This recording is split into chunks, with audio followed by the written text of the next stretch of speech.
कि अभी फ्रेश मेरे पास रेट्स कुछ रिसीव हुए थे। डॉलर पास्ट 32 डेज में जो इसका ग्रोथ रेट है ये आप अपनी स्क्रीनों पर देख लें।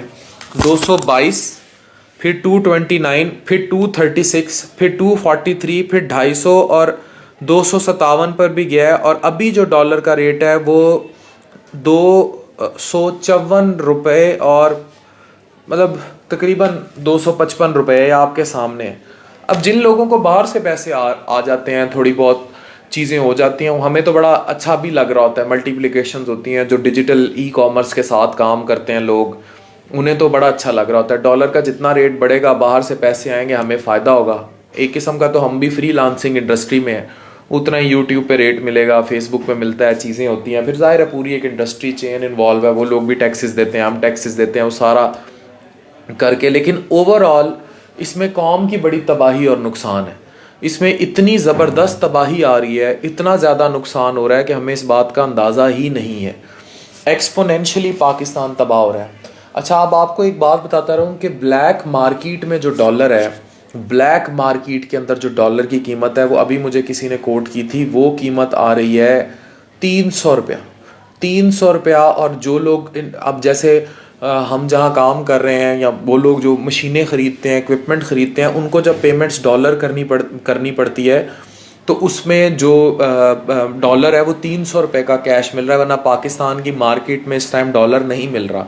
जो लोग फ़ॉरेन टूर्स पे जाना चाह रहे हैं, वो क्रेडिट कार्ड्स का इस्तेमाल कर रहे हैं। अगर 5-6 लाख, 7 लाख रुपए या 10 लाख रुपया वो बाहर शॉपिंग करना चाहते हैं, उनको डॉलर चाहिए, तो वो कतई तौर पर उनको नहीं मिलेगा। पाकिस्तान इस टाइम सख्त मौशी बहरान का शिकार है। एक रिसर्च मेरे पास आई है, डिफ़ॉल्ट से बचने के लिए 2 अरब डॉलर की ज़रूरत है। अब ये कैसे है कि इसमें डॉलर की उड़ान भी रुक जाएगी और एलसी भी खुल जाएंगी। ये जो एलसी बंद हुई हुई है, इसकी वजह से बहुत अजाब आया हुआ है लोगों को। इतना इतना सामान है, कंटेनर ज़ाया हो रहे हैं और मसला है। तो इसमें अब सबसे बड़ा सवाल ये है कि वो पाकिस्तान के वो लोग जो मुखय्यर हजरात हैं और वो लोग जो पैसा जोड़ के बैठे हुए हैं, आप इमेजिन करें, पाकिस्तान को ज़रूरत है 2 अरब डॉलर की।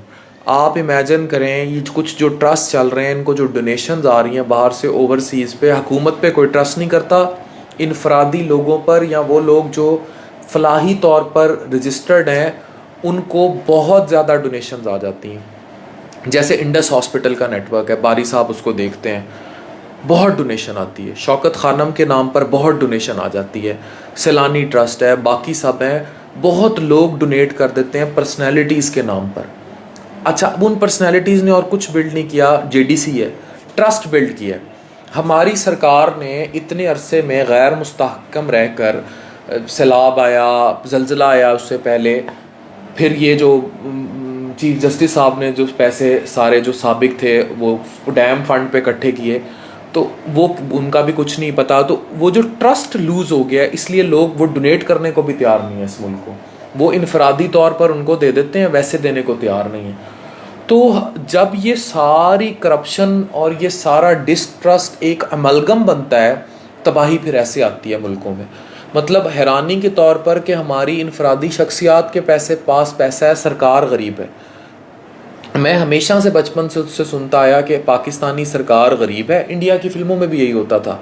और पाकिस्तान के लोगों में कुछ उमरा के पास पैसा मौजूद है, कुछ सियासतदानों के पास पैसा है, कुछ सियासी ख़ानदानों के पास पैसा है जो हाकिम भी रहे हैं। और ये इंडिया की फ़िल्मों की मैं आपको कोट कर रहा हूँ, नेटफ्लिक्स पे है, फ़िल्मों में जाके देख लें। और उधर से इंडिया की गवर्नमेंट के पास पैसा है, लेकिन आप इमेजिन करें, जो वो शख्सियात की बात ही नहीं करते अपनी फ़िल्मों में, उनकी इंडिविजुअल शख्सियात ऐसी हैं इस टाइम, जिनके एक एक बंदे के पास, अंबानी ख़ानदान है, बाकी सब हैं, एक एक बंदे के पास पाकिस्तान के करंट ज़र मुबादला के पूरी रियासत के ज़खायर से ज़्यादा पैसा है। तो आप ख़ुद सोच लें कि हम लोग कहाँ खड़े हैं, कहाँ हम लोग स्टैंड आउट कर रहे हैं और मुल्क किस कदर तबाही पर जा रहा है। इंडिया के जो लिस्ट है 100 रिचेस्ट लोगों की दुनिया के, उसमें इंडिया के कितने लोगों का नाम है। अभी शाहरुख खान की मूवी पठान नाम हो रही है। शाहरुख खान इस टाइम दुनिया का तीसरा या चौथा रिचेस्ट एक्टर है, कई बिलियन डॉलर्स हैं उसके पास। तो हम लोगों ने, अच्छा अब हमने मार कहाँ खाई। आप हैदराबाद जाएं, इंडिया, आपको अमेज़ॉन अब वहाँ जहाज़ उतार रहा है अपने, अमेज़ॉन वहाँ त्यारे उतारने लगा है। वो जो शिपिंग के तैयारे होते हैं। और ये यूरोप और अमेरिका के बाद पहला मुल्क है, इवन गल्फ़ में भी इस तरह की फैसिलिटीज़ नहीं है मेरे जो जहाँ तक मुझे पता है। तो वो वहाँ से शिपिंग्स होंगी, ये जो सामान अमेज़ॉन के थ्रू आते जाते हैं, ड्रॉप शिपिंग्स और ये सारा कुछ, पूरी आईटी इंडस्ट्री वहाँ लगा दी गई है। फेसबुक अपने ऑफिसेज़ खोल रहा है, Twitter, TikTok, Insta, Amazon, Python, Upwork, ये सब ये काम कर रहे हैं। नहीं कर रहे तो पाकिस्तान में कहीं नहीं कर रहे। हमारे यहाँ बेचारे बच्चे बैठे 2.5-3 लाख कमा रहे हैं, जिन्होंने 6 महीने साल ये सीख लिया। कल मेरी एक मेडिकल कॉलेज के ऑनर से बात हो रही थी, वो मुझे कह रहे थे कि आप हमेशा कह देते हैं कि 4-5 साल कन्वेंशनल डिग्रियां तबाही हैं, तो कॉलेजेस में लोग क्यों दाखिले लेंगे, चीज़ें लेंगे, ये वो। पाकिस्तान में जब तक और कोई बच्चों के लिए नहीं बनेगा, पाकिस्तान में कोई आईटी यूनिवर्सिटी नहीं बनेगी, आईटी कॉलेजेस नहीं बनेंगे। अब देखो, अब वो वक्त आ गया कि आप अपने बच्चों को ई कॉमर्स पढ़ाएं। पाकिस्तान में डिग्रियां आनी चाहिए ई कॉमर्स की। अमेज़ॉन ये जो लोग सिखा रहे हैं बैठे 2-2, 6-6 महीने की जो कोर्सेज बेचते फिर रहे हैं, मंजन चूरन बेचते फिर रहे हैं, अगर ऑर्गेनाइज तरीके से पाकिस्तान में आईटी इंडस्ट्रियां आ जाएं, इंडिया की कितनी मशहूर वो आईटी की यूनिवर्सिटी है, उसने पैदा करके दुनिया में भेजे हैं लोग। तो अगर हम पाकिस्तान में इस तरह की आईटी इंडस्ट्रीज़ डेवलप कर लेंगे तो हम कहाँ जा सकते हैं।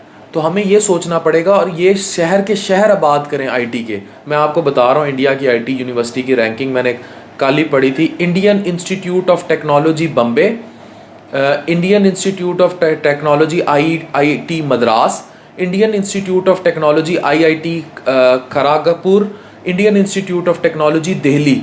और इनकी रैंकिंग्स जो है, वर्ल्ड रैंक 501 है Indian institute of technology Bombay का, 535वां नंबर है दुनिया में Indian institute of technology IIT Madras का, 558 नंबर है Indian institute of technology IIT Kharagpur का, और 575 है। और ये इंडिया में 1, 2, तीसरे और चौथे नंबर पर है। ओवरऑल रैंकिंग में इनका जो इंडियन इंस्टीट्यूट ऑफ साइंस है, फिर अमृता यूनिवर्सिटी, तो इनकी आईटी की यूनिवर्सिटीज़ जो हैं वो टॉप पर हैं। मुझे सिर्फ एक बात का जवाब दें, हम कहाँ खड़े हैं, हम क्या करने जा रहे हैं और हमने क्या करना है, हमें नहीं पता। आज डॉलर 250 रुपये का ऊपर है ओपन मार्केट में, और ब्लैक में 300 रुपये ऊपर है, फिर भी नहीं मिल रहा। एलसी वैसे बंद हुई है, मुल्क दिवालिया हो जा रहा है, ऊपर से लड़ी जा रहे हैं। किसी एक फिर शख्सियत के गिर्द सारा मीडिया लग जाता है, लोग तबाह हो रहे हैं, एजुकेशन का कोई सेक्टर नहीं, निसाब पे कोई काम नहीं हो रहा। देखें, अगर आईटी यूनिवर्सिटीज़ की बात होंगी तो आईटी कॉलेजेस बनेंगे, मेडिकल कॉलेजेस किस तरह। ये बेकार डॉक्टर इंजीनियर बना के फेंकी जाएंगे तो क्या बनेगा इस मुल्क का।